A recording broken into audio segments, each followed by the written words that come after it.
So this is not going to make a lot of people too happy, or it's going to get them a bit upset, but it is what it is. We got to get it across. So one, most people complain that Chinese factories don't want to work with them, or they do reject them, but there is a reason.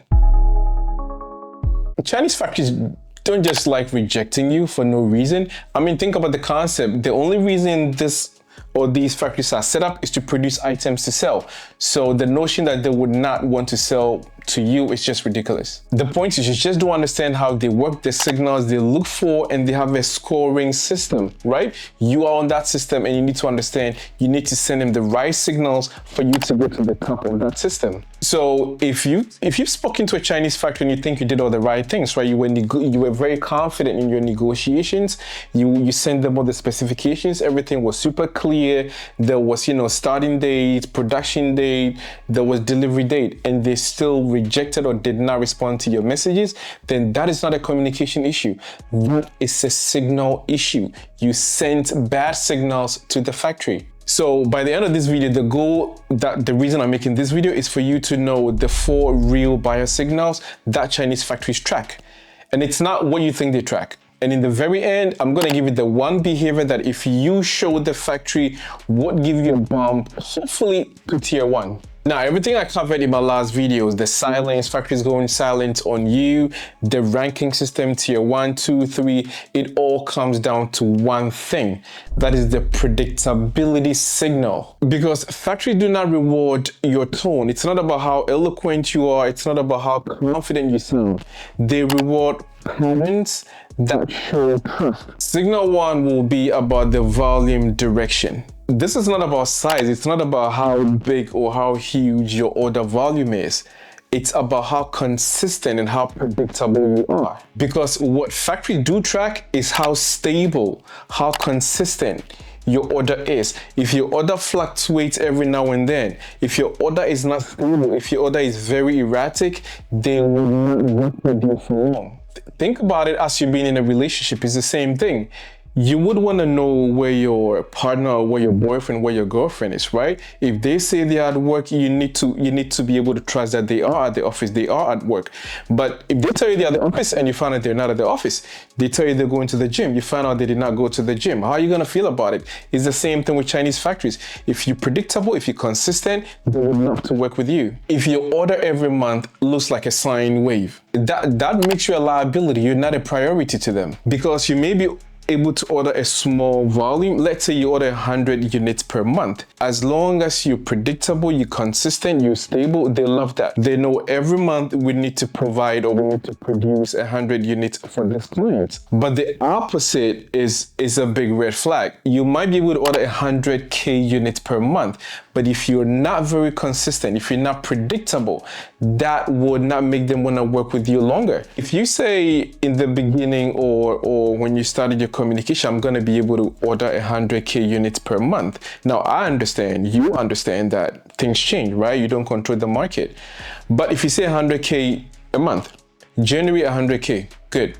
February, the market is not good, so I'm gonna order just 20K. Okay, they might be able to suck it up. Come March, you say, oh, nah, the market is not so good, so we're not gonna order for March. Okay, April, you're like, oh, we still got some stock. We're just wasting their time. And no factory would stick with you for that long. Signal number 2, decision compression. So what factories really want is they take their time to watch and observe how quick you commit after you get your samples, after you get your specifications out to them, after everything is concluded and finalized. How long does it take you to commit? It's not necessarily about speed, how quick you make decisions.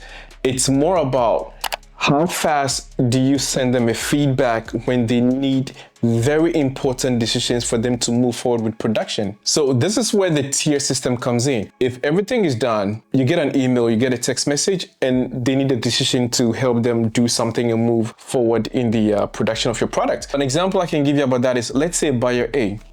A message is sent to you, a text message is sent out to you, and you have to make a very important decision to help them keep production moving. And it takes you 24 hours to make that decision or send that decision back. That's a good amount of time. It's not too bad, 24 hours. So that would probably put you on tier 2. Now, the same situation, same email sent to another client, it takes you about 72 hours. That's 3 days before you respond. Automatically, that's going to take you to tier 3. Factories don't want to wait that long when they need important decisions made for them to proceed with production. This one behavior alone can make factories stop ignoring you and actually start trusting you more. Error ownership.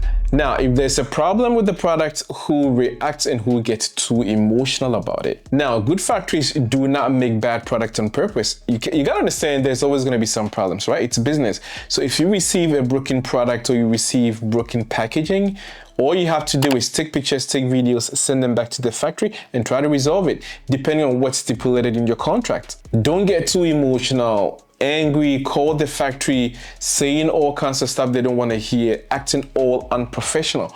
They would not want to work with you. All right, last but not the least, number 4, calendar respect. Factories do really appreciate and love buyers who align with their timelines, not the buyers who interrupt their timelines in production. These kind of buyers get priorities. Why? Because they allow things to move smoothly and quicker. You remember, I promised you there's going to be one behavior I'm going to tell you that is going to help you get up to tier 1. So this is what factories really love about buyers, that they instantly put on tier 1. That is predictable throughput and decision clarity. So these sound like fancy words, but they really aren't. Now, predictable throughput is when the factory actually knows how quick and fast the work will get done. No delays. Clients make decisions really quick. They set timelines, they meet the timelines, and there's very little room for delays and unpredictability. And decision clarity being when they know that clients know their yeses and nos. They know this is a go and this is a no-go. I've worked with clients that, not because they don't care about price, but they do not even bring up price. They do not bring up the conversation of price until the capacity, the order volume they actually want is secured. Because this is one of the reasons why many experienced buyers lose priority. So somehow they think negotiations equal strength. Going down straight to the price and talking about money shows you come from a place of strength. But to the factories, that means you only care about the price and nothing else. So in summary, the 4 things that would help you get bumped up to tier 1 are volume trajectory, decision compression, error ownership, and calendar respect. Master these 4 real supplier signals and factories will treat you like a trusted asset, not just somebody looking for the cheapest product in China.